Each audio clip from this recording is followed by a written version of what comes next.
Hey guys, this is Dr. Hub. In case you haven't subscribed, please do subscribe. This is a concise, well-crafted summary and it highlights only the important keywords. Ultrasound frequencies which are used in the medicine. So in case of higher frequency, what is it? In case of higher frequency, the higher resolution is present, higher resolution, but there is lower penetration.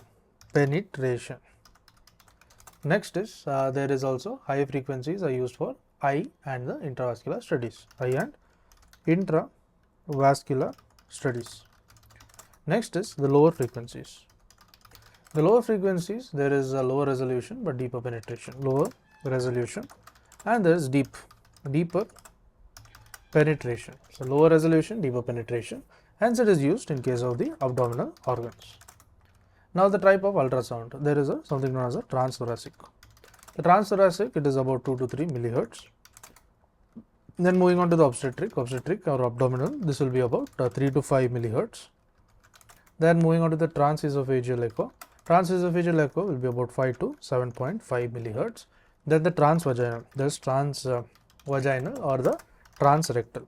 Transvaginal or the transrectal, this amounts to about 5 to 10 millihertz.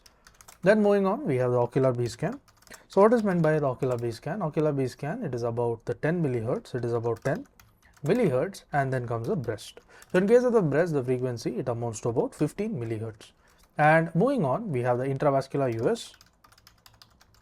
So intravascular US is about 30 to 40. It is nothing but the MHZ, that is a millihertz. And the ocular ultrasound biomicroscopy, it amounts to about 35 to 50 millihertz. To learn and grow daily like this, please do subscribe.